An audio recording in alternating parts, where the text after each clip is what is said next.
Good. You even got the logo in the behind you, man. The walk. There you go. We'll be getting into all that in a little bit.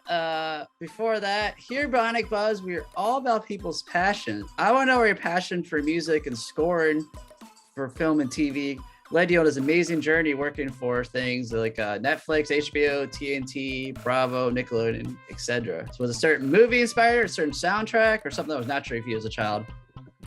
I mean, it started with music. I was like 3, started piano, and then 6, starting guitar. Started with it started with wanting to be a rock star. You know, it started with Eddie Van Halen behind me. Nice, yeah. And you know, also Miles Davis, like 2 of my favorites. So, but I love TV. I was a kid. I was that kid who watched too much TV, and I got very Didn't we lucky. all? I got very lucky that I could actually and turn it into a job. And you know, so I was just, you know, I was just obsessed with movies and television, and I didn't really think about combining them until, you know, I'd been a singer-songwriter for a long time. I lived in Europe for a while, and then I moved back here, and I became a singer-songwriter, and then I got tired of traveling so much. I was traveling all the time around the country, playing coffee shops, Borders books, if you remember those. Oh yeah, yeah. Being on the road can wear you out. Yeah. Yeah, and they used to have live music, and it was great. I could literally travel the country playing Borders books, and I could book a lot of them, and just, you know, just up and down. There was a period where they'd pay well, like, and I'd sell CDs and so on and so forth. And I just got exhausted, and I was dating someone I knew who would become someone, and you know, and we did end up getting married. And I just thought, I'm just going to combine those 2 things that I love and work from home. Like, that was literally, I wish it was more like about some thunderstruck moment, but it was really about working from home. Oh, I think it's very reasonable and inspiring to other people out there that might be in similar situations, you know? So, yeah. And working from home is a big thing now, but like, yeah, you know, like it's always been a thing with me. So, very cool. You know, yeah. So you still have any of your music when you was a singer-songwriter available online anywhere, or? There are some, I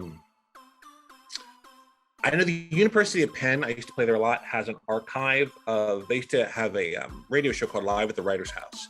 And Okay. I think that still exists. The Writer's House is it's like a Penn tradition, and it's just, people go on with poetry, go on with music, and I think if you Google me and go deep enough, you can find it. Okay, so nothing's on like Spotify or anything like that, or music. Yeah, like, you know, I don't have anything like that. On that, it was all sort of before then, you know. We're talking 20 years ago. Yeah. You said you were selling CDs and stuff. The reason I ask, because sometimes music gets a second life now thanks to TikTok and everything else. These TikTok challenges, it's pretty crazy, you know. Right. So. And that happened to us a little bit, to me a little bit with my wife and I had this punk band.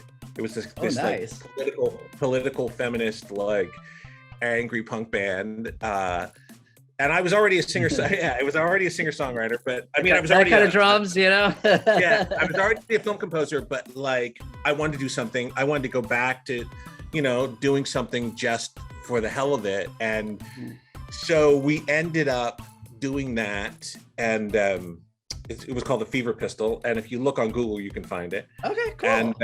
And we did a song called "Rich Boys Will Be Boys," and this was for, you know, this was for the 2012 election, or a little before that, and because it was like super political, so some people might hate it. Yeah. So what happened is, someone approached me recently about licensing some of it. Like, oh, cool. Like, and it hasn't happened yet, but it was one of those things. Like, it was one of those things. Like, oh, would you be interested in doing that? They liked it, and they were like, oh, like, why haven't I heard this? And I was like, you know, we didn't really promote it. It got like maybe 15, 20,000 views on YouTube, which is not a lot, especially not a lot these days. But like, you know, so, but that was sort of my way of still keeping going in that world. You know, like that's cool though. That's exciting. Yeah, no, it was great. I loved it. And you know, if we didn't have 2 children now, we'd probably be doing more. I hear. I got 2 kids now too, so I don't go out as much as I used to. So anyway, let's get into your new movie, The Walk, which is I guess dropping soon, and it's takes place in 1970s. Oh, Friday. Okay. Yeah, coming out Friday. Yeah. Cool. Well, I guess talk about the story, and then what challenges you face like composing it, because it is set in the 70s. Yeah, it's 70s Boston, and during the busing crisis in Boston. So what happened is the schools weren't integrated, and they decided to integrate them and so by fiat basically. So they decided they would bus certain kids to certain schools and other kids to other schools to make sure the schools were integrated, and it set off a bunch of riots from people who didn't want that. And so this is, and I think it's the only movie that exists that's about this. I never heard of it. It's kind of cool. Like I mean, it's 74, right? So it's like, I feel like if things aren't so incredibly national and monumental, or in recent history, we don't remember them. So, but it was, it was like, it's really contentious. And so this tells the story of 2 families, a white family and a black family, and how they're dealing with it. And it's a great movie because it's small. It's not trying to tell this huge sweeping history of the civil rights movement. It's not trying to tell this huge sweeping. Oh, you got your dog? Our dog wants to be on camera. She's always wants to be allowed. I just locked mine out in the yard. I was just like, don't come in, because she will knock this over. But so it's it doesn't try to tell the huge story of the civil rights movement. It tries to tell a story about through the family's perspective, right? Is that basically how it is? That's cool. Well, it's a white cop who has to question his own racism, and ends up being assigned to protect the black kids who are going to the white school, and a black family who all the kids are in their senior year, and she just wants to stay at her school with her friends, and she's got to go to a white school. And so it's really, it's a story about people, which is the most important way to tell a story. Are we trying to go for a certain tone, I guess, for the score? Try to keep somewhat like 70s kind of vibe too, or just there's a little bit of 70s vibe. There's a little bit of 70s vibe in the main title. There's a lot of guitar in the score, and I use that more there's a lot of small moments, and I like having layering guitars and have them roll towards small moments that are eventually going to end up big things, I like that. And so I didn't want to make it too 70s because I think that would be distracting. Like, you know what I mean? Like, then it becomes about nostalgia and not about like, what is this story?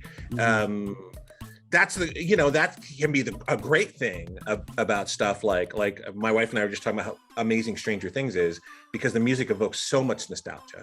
Absolutely. But that's a fictional story about other stuff. But with this, I think it would end up being a little bit distracting if I lean too hard in that direction. But I did lean a little bit. Like, it was fun to do that. Very cool. So this comes out Friday. Anything else in the works you're allowed to talk about before I let you go? So my show called Justice, which is behind me. Zoom is like, which way is it? We've been running. It's produced by Dick Wolf, Law and Order fame, and every other television show in the last. What hasn't he done? What has it? FBI, Law and Order, New York Undercover. My God. But anyway, I'm lucky enough to be a tiny part of his world, and so we've been doing Cold Justice now since 2013, and we're about to do our 100th episode. Actually, I'm working on the score now. And that'll air in August and September. And it's really exciting. It's it's an unscripted show that actually solves cold case murders. So these women go around, this woman leads this group of people. They go around and find old murders and solve them. And it's sort of crazy. There's been like a bunch of arrests and convictions, and it's wild, and it actually does some good and gives some families some relief. So I'm actually really proud of that show, and it's my baby. And so I love that. You know, happy we're coming back. Happy to we're on Oxygen and on the channel Oxygen, and you know, it's really that show's my baby. Yeah. So. Very cool. Well, we want to stay up to date with your amazing journey. Where can we do that on social media? Oh, social media, my nemesis. Let's see. I'm so bad at social media. If you want me on Twitter, it's Robert ToTeras, all one word on Twitter, at Robert ToTeras.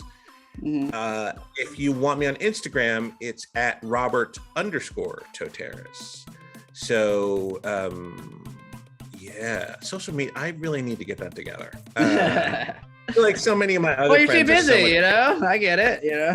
But I have really busy friends that seem to be able to match. They post stuff, and I'm like, how did you come up with that? Or I don't know. I just don't. Oh, I get it. So, well, cool, man. Well, it was a pleasure talking to you, and let's talk down the road. All right. You too. Yeah. Thank you so much for having me on. And what's your dog's name? Isabel. Isabel. Thanks for making an appearance. Oh, I love that bow. Yeah.